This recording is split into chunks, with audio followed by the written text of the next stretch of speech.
Okay, so a couple of days ago, I asked this question on the Bitcoin subreddit. Bitcoin is better in every way than gold except fungibility. How much of a problem is this? And I have to say, some of the replies, or most of the replies that I got, are a little bit shocking and worrying because there seems to be a complete, or not complete, but a very large lack of understanding about what fungibility is, why it's important for a money to be fungible, and the implications on a future Bitcoin economy if Bitcoin is not fungible. And I guess the replies could come in three different categories. People just didn't understand what fungibility is at all. Some people were saying that gold is not fungible because you have to melt it down and it's difficult to do that, which doesn't make sense to me. Others were saying that gold isn't fungible because you can mix it with other alloys. And again, fungibility is about provenance. It's not about whether it's authentic or not. We can assume that something is authentic to discuss its fungibility. Fungibility is an idea that an asset, or let's say a dollar, can be changed for a dollar at exactly the same price, and is easy to exchange. Now, the reason why Bitcoin is not fungible is because the history and provenance of every Satoshi is known, and therefore should somebody do some chain analysis on a coin, they could see the whole history of that coin, and they may choose that actually I don't want this coin from Mt. Gox, I don't want this coin from a violent murder where bitcoins were stolen, and instead they would rather have clean Bitcoin.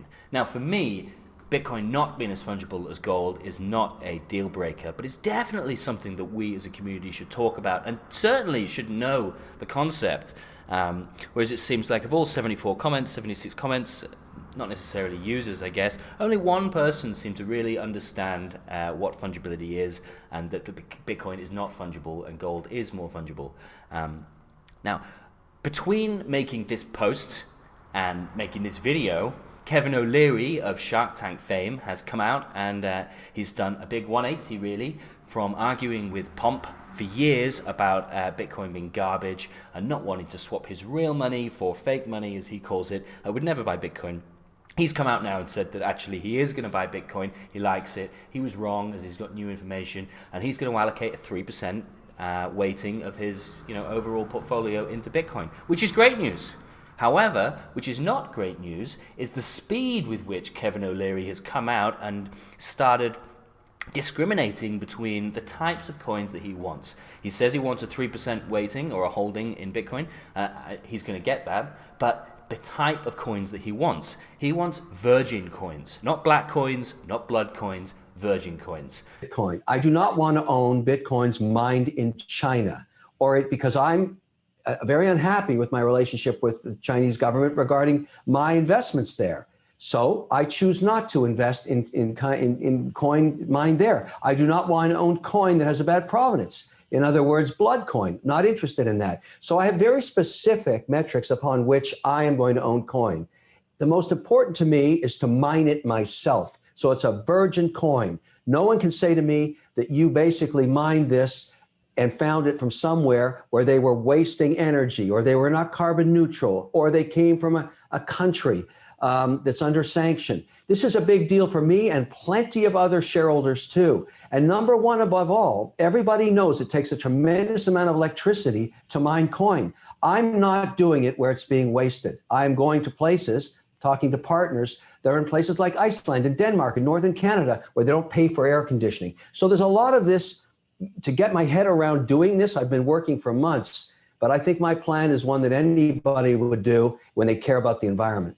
Now, in this question that I was asking people, I was using the hypothetical situation of a Mt. Gox, or like something that very bad has happened that has darkened the history of the Satoshis in question forever. But no, Kevin O'Leary, and presumably these billionaires, is going to go even further. They don't care whether or not it's come from Mt. Gox or there's been some violent crime. They want clean, pure, virgin coins that they've mined themselves. They don't want coins that have been mined in China, in Pakistan, in other countries. They don't want coins that have been in the hands of investors or have been muddied or spent in any way at all. They want clean, freshly minted coins. And as Kevin says in the video that I'll show, that's why he's starting to invest in mining. Now, if Kevin OLeary has, within days of deciding to buy Bitcoin, or maybe weeks or something, has really got to the heart of the matter, then I suspect that many other billionaires will also be thinking the same. And the reason why this is a huge problem is because if the market are overvaluing virgin coins and undervaluing or not even accepting, let's say, these mark coins, these used coins, these black coins, blood coins, as OLeary calls them, then we could potentially be in a situation where we have tiered or hierarchical values for the price of a Satoshi. Only virgin coins will be able to get the value that we see in the exchange, and then all the others will sell at a discount. Or alternatively, people will pay a premium for these virgin coins. Now, I'm not an economist, I'm not a philosopher, but I can see that this is an issue, and I did think, one of the reasons why I asked this question, I did think that there was a limited knowledge about basic economics really in the community. Maybe not with some of the OGs, but this really highlights to me that there is a lack of knowledge about the basics of Bitcoin economics. But this issue really does need to be something that we talk about. Everybody in the community needs to understand what fungibility is, and while for me at least it's definitely not a deal breaker, I think it's just something that we're going to have to accept, that you can't melt down Bitcoin, and even with Schnorr signatures and Taproot, I'm not convinced that you can completely wipe the provenance of an individual Satoshi like you could with melting down some bullion, splitting it up into different coins, and selling it wherever, where you really can wipe away the history of that piece of gold, those atoms. You can't do that with Bitcoin. And yes, it's not a deal breaker, but it's definitely something that we need to talk about. And there's clearly like a woeful knowledge of some of this economic stuff in the subreddit, which is meant to be the heart of the hub for our community.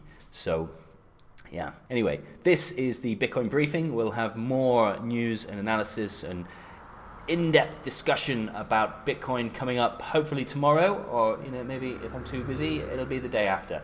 But yeah, more content on the way. Thanks for watching. Goodbye. What the hell I'm trying to say? Cellophane will light the way. No more stupid alibis.